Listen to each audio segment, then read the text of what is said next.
Assalamu alaikum, my name is Abdulaziz. I'm a third year medical student and I've been instructed to perform a thyroid examination. So this would require exposure of the area. First, I am going to be inspecting the general appearance. Next, I'm going to be inspecting the thyroid gland. I'll be palpating, percussing, and auscultating. So do I have your consent? So first, I'm going to wash my hands, make sure that the patient is well exposed and the patient is in a proper sitting position. So upon general appearance, the patient does not show any signs of skin changes. The patient does not show any signs of anxiety. Can you please speak? So there's no hoarseness of the voice. And the patient does not seem to be showing any signs of frightened faces, indicating thyrotoxicosis. If you can please extend your hands. So the patient does not show signs of tendon xanthoma. There is no onycholysis. And if you can please do this.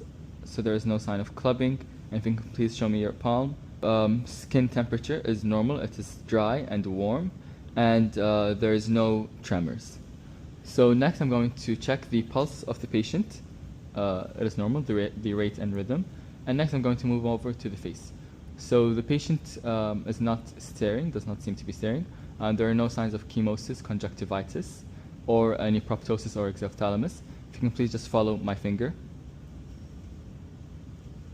So there is no ophthalmoplegia. And if you can please follow my fingers as well. There is no lid lag. There are also no signs of lid retraction. Lastly, there are no signs of xanthelasma or any periorbital swelling. Next, I'm going to ask the patient to raise their hands above their heads to look for any obstruction that might indicate a positive Pemberton sign. So Pemberton sign is negative. Next, I'm going to ask the patient to cross their arms and stand up, looking for any signs of proximal muscle weakness. Lastly, I'm going to look at the lower limbs of the patient for any signs of peritibial myxedema or ankle edema. I'm going to check the reflexes of the patient. So hyperreflexia will indicate hyperthyroidism, while delayed reflexes will indicate hypothyroidism. So I'm going to start inspecting the thyroid gland. So there's no scars, there's no redness, no swelling, and no prominent veins. I'm going to ask the patient to swallow their saliva just to look for any movable mass or mobile mass. So there's nothing. Next, I'm going to start palpating the thyroid gland. I'll have to go behind the patient and start palpating, looking for any thyroid mass and commenting on its size, shape, consistency, tenderness, and mobility. I'll ask the patient to swallow their saliva to look for any movable masses. So there are no thyroid masses and no thyroid thrill. Now to palpate the cervical lymph nodes, I will start with the submental lymph nodes, the submandibular lymph nodes, preauricular, postauricular, the occipital lymph nodes, the posterior triangle, and the deep cervical chain. Next, I am going to palpate the miniburum, so starting with the sternal notch. So it's a normal resonant sound. Nothing indicates a retrosternal extension. Next, I am going to auscultate the thyroid lobes.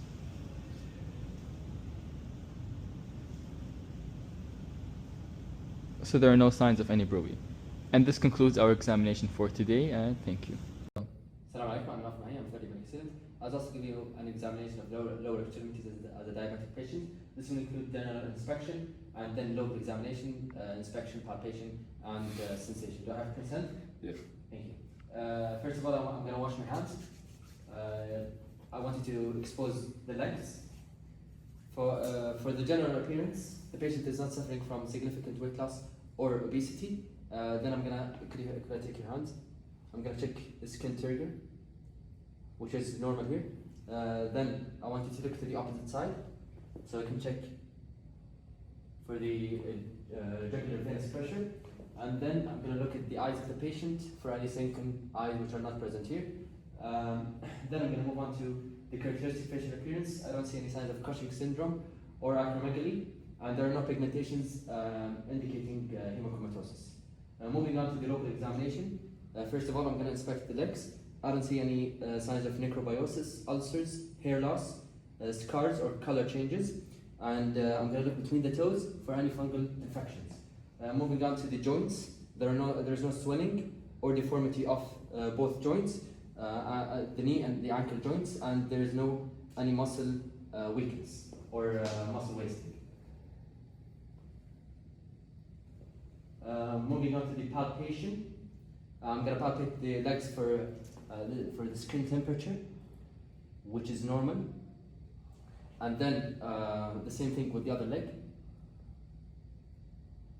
And then for the capillary return, I'm going to press on the toenail for 3 seconds. This seems to be normal here. Then I'm going to move on to the pulse. I'm going to check the femoral pulse. I'm just mentioning that. I'm going to perform sensation for the popliteal, the posterior tibial, which is medial to the foot, and the dorsalis pedis. Then for the reflexes, I'm going to ask the patient to put his right leg over his left. I'm going to make sure that the foot is dorsiflexed. Then I'm going to perform the reflex on the Achilles tendon. Then for the sensation, we're going to start with the vibration. You're going to feel something like this. Yeah, good. And this is when it stops. Okay, I want you to close your eyes and tell me when you feel it. Putting it on the first interphalangeal joint of the big toe of the dorsal of the foot. I feel it. And tell me when it stops. It stopped. Good, that's with the vibration. Then for the light touch, you're going to feel something like this. Okay, tell me when you do so. Now close your eyes, please. I'm going to pass it over the dermatomes of the legs. Tell me when you feel it. I feel it. I feel it. I feel it. I feel it. I'm going to do the same to the other leg.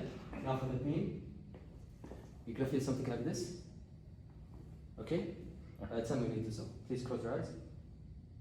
I feel it. I feel it. I feel it. I'm going to pass it over the dermatomes. Same with the other leg. And then for the proprioception, look at me please. This is up and this is down. Okay? Now close your eyes, tell me which is up and which is down. Okay? Down, up, down. That's it. I'm going to actually be comparing everything to the other side, and this concludes our examination. Thank you very much. Assalamu alaikum, my name is Abdulaziz. I'm a third year medical student and I've been instructed to perform a breast examination. So this would require exposure of the area. I will first be inspecting for any abnormalities in the breast. Next I'm going to be palpating for any masses. So do I have your consent? So I'll make sure that there is a chaperone present, and I'm going to arrange a stop signal for the patient. Next, I need to check the patient's understanding of the process. So do you understand everything? Do you have any questions? Are you ready to go? Okay, so since the patient's ready to go, I am going to wash my hands and make sure that the area is well exposed. So upon general inspection, the breasts are both symmetrical. There are no changes in size and shape. So if you can please just raise your hands above your head. There seems to be a bit of orange peel and puckering in the left breast, while there is a bit of inflammation in the right breast. Overall, there are no enlarged veins or any scars. There are no axillary swellings or any lymphedema.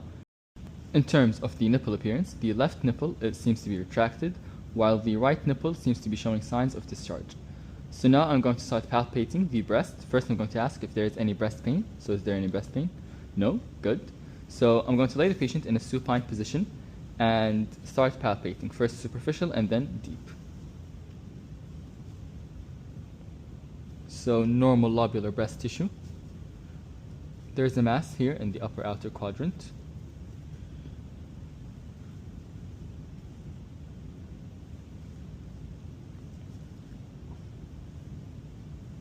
Normal lobular breast tissue all the way around.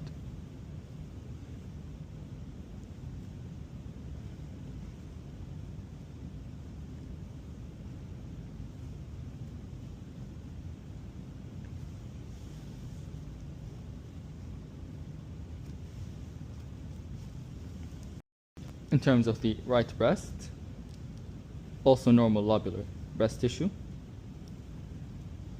There's a mass here in the upper inner quadrant.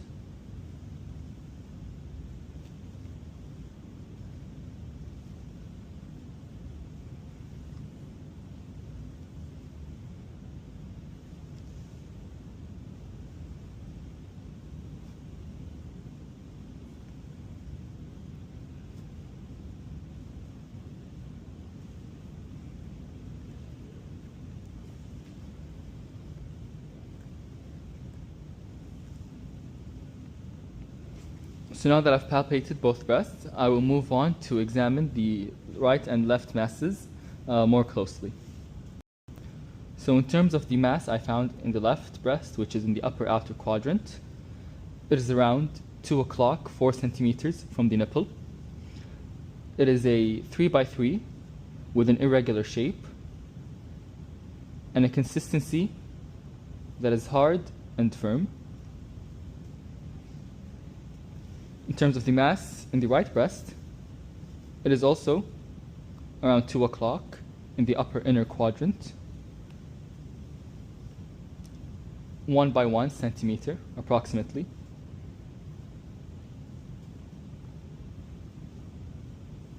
With a smooth surface and a circular shape, and its consistency is smooth and hard.